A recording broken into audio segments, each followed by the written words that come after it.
எங்க அல்லா கனவுல வந்து சொன்னா, பாபா அங்க குண்டு வைக்க போறோம், பாபா அங்க குண்டு வைக்க போறோம், நீ கமுக்காம படுத்துக்கோன்னு. அல்லா நான் இதை சொல்லணும், இல்லைன்னா இந்த நாட்டுல எனக்கு தெரிஞ்ச சும்மா தான், நீ இதை போய் சொன்னீங்கன்னா உன் கண்ணை பிடிங்கிடுவேன் நானு. எங்க அல்லா சொல்றான், உன்னை நான் கண்ணன் ஓட்டி போடுவேன், உனக்கு கண்ணு தெரியாம பண்ணிடுவேன், உன்னை நான் நெருப்புல போட்டுருவேன். எங்க அல்லா என்னைய பிளாக்மெயில் பண்ணான். இப்ப இந்த போலீஸ் என்ன பண்ணணும், எங்க அல்லா வெறும் ஒரு எஃப்ஐஆர் போடணும், என்னைய பிளாக்மெயில். அல்லாவுக்கு அர்த்தம் கிடையாது, எல்லா சாமிக்கும் அப்பன் இருக்குது. முருகன், சன்னா, சிவன், சிவபெருமான். அப்படி எங்க அல்லா அப்பன் இல்லாதவன், புள்ளை இல்லாதவன், பொண்டாட்டி இல்லாதவன், யாராலும் புறப்படாதவன், உருவமற்றவன், நோ அட்ரஸ். அல்லா தேர் ஆஃப் நோ அட்ரஸ். என்னடா எழுதுவேன்?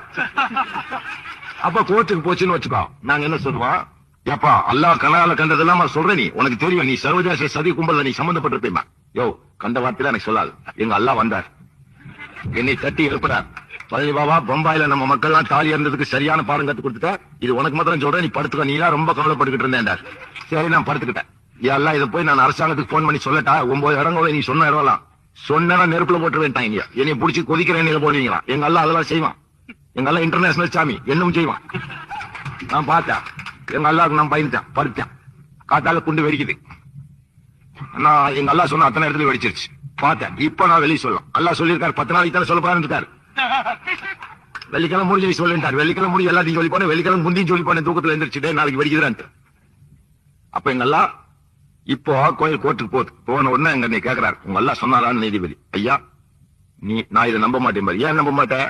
ராஜீவ் காந்தி ஆட்சியில் இருக்கும்போது ராம ஜென்மபூமி பிரச்சனையில அந்த கோயில் உள்ள பூசெல்லாம் நேரு காலத்துல வச்சதை இழுத்து பூட்டி 145 ப்ரொசீடிங்ஸ் படி சிஆர்பிசி ஆக்ட்ல அதை ரிசீவரை போட்டு பூட்டி வச்சிருந்தாங்க. 1949 வச்ச சிலையை பூட்டி வச்சிருந்தாங்க.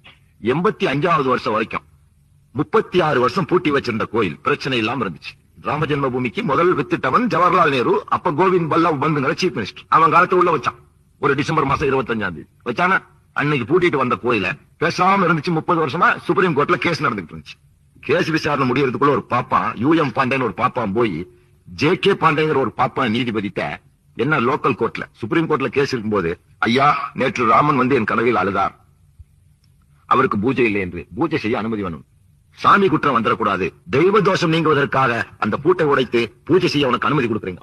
அப்போ ராமே வக்காலி அத்வானி கனவுல வந்து சொல்லலாம், எங்க அல்லா என் கனவுல வளர்க்கிறாரா மயில், அதை வச்சு ஒரு உத்தரவு நீ கொடுத்த போது எங்க எல்லாம் சொல்லிருக்கும் போது எப்படியா எங்கிட்டா போடுற விசாரிக்கா பாக்கலாம் அக்கான ஓலி.